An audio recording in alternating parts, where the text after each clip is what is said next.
Here is what we know right now. Stockton police have released this image of a potential suspect, this grainy black and white picture here. Through ballistic tests, investigators have been able to link the fatal shootings of 6 men and also wounding 1 woman all together. And this includes 39-year-old Juan Serrano, who was shot and killed on April 10th of last year in Oakland. Now, in all of the fatal Stockton cases, police say 5 men have been ambushed and shot to death alone in the dark between July 8th and September 27th of this year. A woman was also shot, but she survived, and the victims all range in age from 21 to 54 years old. Majority of them are Hispanic, and police put out this grainy security camera image of a person of interest. If that person looks familiar to you, you should contact police, but so far we've not gotten any other details about who might be linked to all these killings. The other thing to note here, as Stockton police put together this investigation, they're saying that this serial killer, how it's getting this definition, is that they're saying the shooter, according to the police chief, is just looking for an opportunity. All the victims were alone in a dark area. Let's listen in now to the chief of police there, the police department in Stockton. From Stockton, Police Chief Stanley McFadden and Stockton Mayor Kevin Lincoln. As we will continue to do throughout this ordeal, we wanted to provide a situational update to the public this afternoon.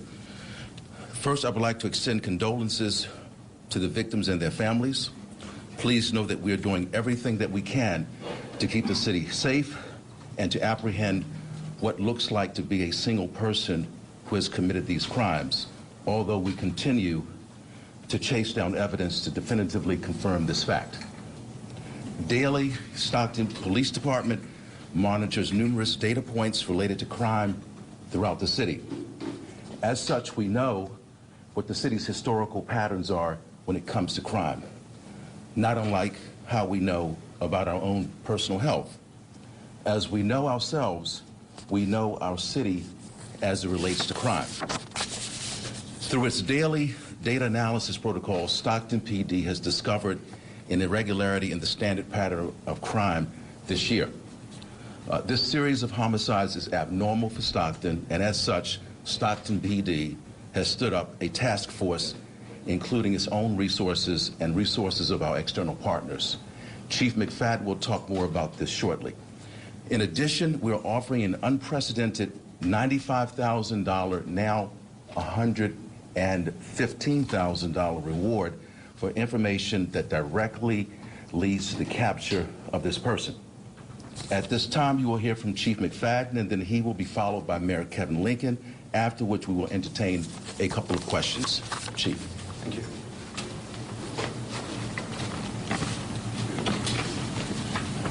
As I said before, we would reconnect with all of you when we have some more case developments, and that's why we're here today. I first want to address the comments regarding Stockton having a serial killer. You know, that's what's been messaged. That's the big question that we keep being asked. By definition, these shootings are a series of killings, and so we do believe we could have potential serial killer. That's how we're going to treat it as such. At this time, we don't know if it's a person or persons. As I said before, we have absolutely no evidence that connects a person or persons to any of these incidences. But we are still receiving tips, and we still will continue to review those tips, and hopefully more information will come forward. We have some video footage that we're going to show you here today. It's going to be a very short video. And when you all see the video, I want you to pay close attention to the uneven stride that this person has. Again, this person is a person of interest. Again, we have no evidence that connects this person as committing any of these crimes, but it's a person that we are interested in talking to. Also with that, we also want you to notice just how upright this person's posture is. You know, I like to think we all have a normal gait and walk about us when we walk around, but this person's posture is extremely upright and it's noticeable. That's something else that you'll be able to notice on a video once we show that.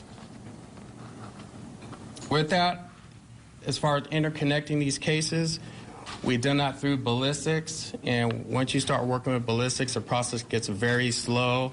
It takes a long time to confirm the information, and it takes a long time to get those official reports. But we do have ballistic evidence that are linking our cases, in accompany with some video footage as well. We have 7 cases linked, and I'm just going to give some quick stats on these cases. We find that the average age of the victim is 42. We find that the sex of the victims are mostly male. We also find that the races are mostly Hispanic as well. I'm going to talk about the days between these incidences that we believe may have a connection. Between the incident 1 and 2, there are 6 days. In between incident 2 and 3, there's 448 days, which is quite some time from when incident 2 happened as compared to when incident 3 had occurred. Between incident 3 and 4, it was 34 days. Between incidents 4 and 5, it was 19 days. Between incidents 5 and 6, it was 22 days. And between incidents 6 and 7, it was 6 days. Of these 7, one of them occurred outside the city. It occurred in Oakland. And we've been partnering with Oakland Police Department to have tabletop discussions as far as what information we have. Another development we've had is we had the opportunity to interview our only surviving victim. The circumstances regarding this victim took place last year. This was a black female adult. She was in her tent when she heard someone walking around her campsite. When she came out of her tent, she encountered someone holding a gun at her. There's multiple shots at her as she tried to defend herself by advancing at the suspect. At that time, the suspect lowered his or her shooting platform. She provided us a description of what she believed that person was at the time of the incident. She described that person between 5'10" and 6 foot, wearing all dark clothing, wearing a dark COVID-style mask that was concealing his face, and wearing a dark jacket as well. I should say there's no words mentioned at all. As you heard, the reward amount keeps increasing, and I'm not surprised. I've met some incredible people in this community that are passionate about this community. I think when trauma occurs, that's when we're stronger in this community, and it shows that. I anticipate the reward to continue to increase. I think it's in excess of $100,000 right now. You know, and I want to thank everyone from the media, the community leaders. Everyone has really rolled up their sleeves and tried to provide us tips. You know, we have the tip line open. People are serious about this. A lot of people are calling in. They're emailing. Hey, how about this person? Hey, take a look at this. You know, I'm glad that we're all doing the heavy lifting together, and that's what makes Stockton great.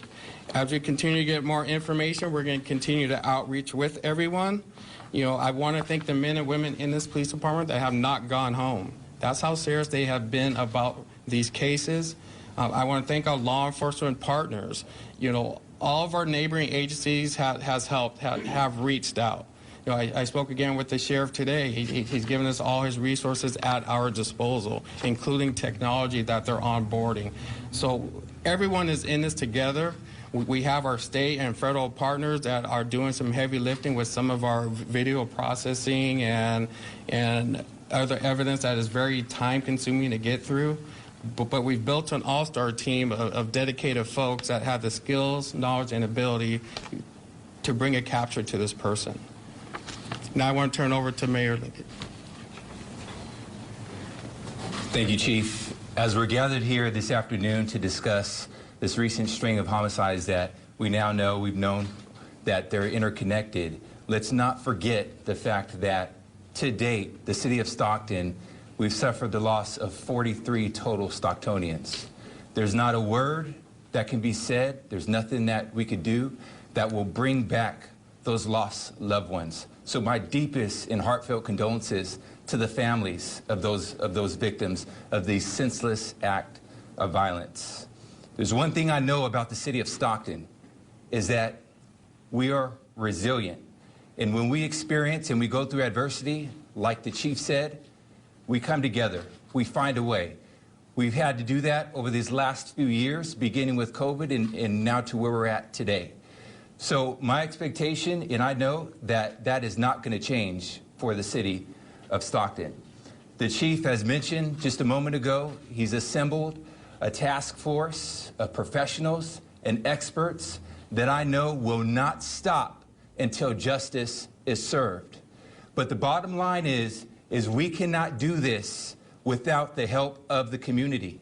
I want to thank our community partners, because this is a public-private nonprofit partnership that's taking place right now in order to bring justice to those families who deserve it right now, who've lost those loved ones. That's the least that we could do for these families, is help bring some sort of justice and closure to these families. And a part of that, a big part of that, is getting this individual or these individuals off the street. And that's what we're committed to here in the city of Stockton. So, to the constituents and to the residents of the city of Stockton, you're empowered. You're empowered right now to submit information that you may know that leads to the arrest of an individual or individuals that are responsible for these murders. To the small business community that have stepped up and have donated generously to the city of Stockton to aid in these efforts, thank you very much. To our faith-based community that continues to pray every single day, thank you for the sacrifices that you're making. Thank you for holding this city up. We cannot do it without you. And I want to encourage you to continue to do those things, because we know that it takes work to get these things done, and that's what we're committed to in the city of Stockton. And that's what the chief and the team of professionals that this city has with the Stockton Police Department and our outside agencies that are partnering, that's what they do. That's what they do. So community, continue to do what you're doing in this process, and we're going to continue to do what we're going to do in this process. God bless you all. God bless Stockton. Chief, thank you, Mayor. Did you want to show the video first, or want to answer questions? Okay. Let's do the video. We're going to show the video at this time.